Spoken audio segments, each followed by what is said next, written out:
So every once in a while I get really lucky and someone will bring something into the shop that's really crazy wild. This is an old Guild guitar that my buddy brought in. What's great about this guitar is that it's really live. When you play it, it just wants to explode. Just the tone is outstanding.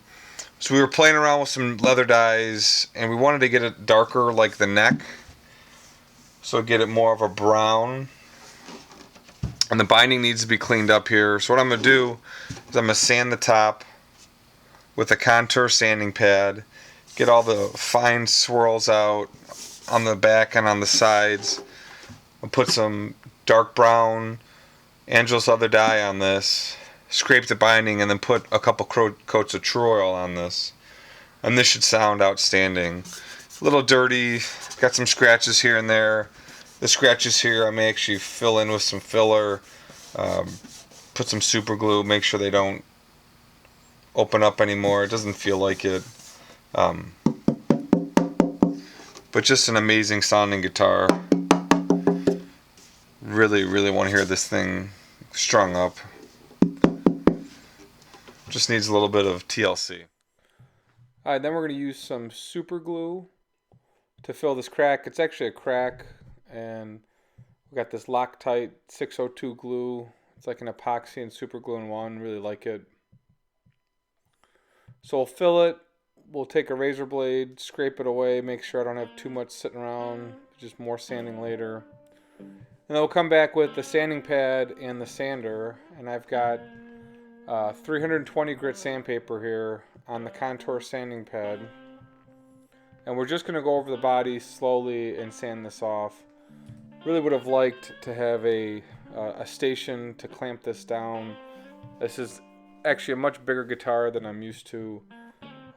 So in some of the spots the sanding pad didn't get it all, and what I did is come back with my palm sander here and just hand sand it. So this took quite a bit of time. We'll do the front and the back here today with 320. And we'll just go over it, sand it nicely, nice and smooth, and definitely make sure I'm not pushing too much in one spot. And again, this is my sort of light sanding Black & Decker sander. So we'll take this over to the sides and we'll sand this again with 320 on the sides and we'll get it all cleaned up. Come over the back one more time then with 600 and get it nice and cleaned up with 600. Then we'll put some tape on here. And so this is some tape to actually clear the binding, keep the binding clean when I apply the color. So we'll go ahead and tape the binding on both sides. A little bit of time here saves a lot of time later. So we'll just mask this off. We'll tape off the neck as well with some tape, make sure it's masked off. And you can see, just makes life so much easier later on. So then instead of doing just a full brown, I was talking with the owner and I said, let me try a burst here. So we'll go back and do the red, yellow, and brown. We'll start with a yellow base. We'll apply that to the whole body. And the one fun thing about this guitar is I have not used sort of a canvas this big.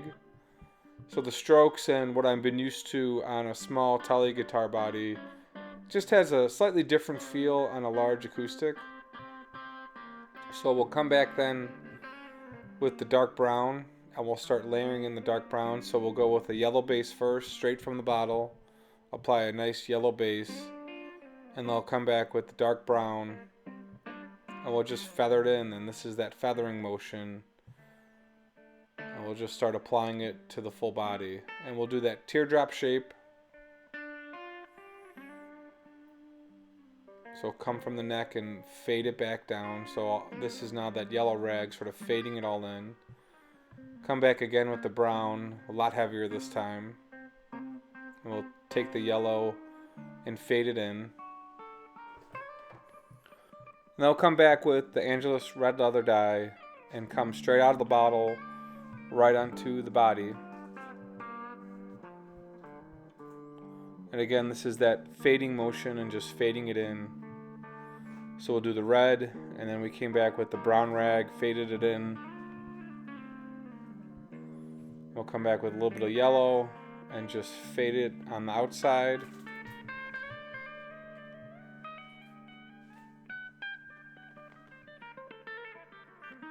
And again, this is really a lot of back and forth process. Once you get enough feel for it, you can get it to look pretty good.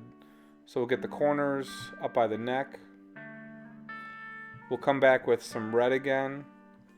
Really try and darken up that outside, get a really nice antique burst.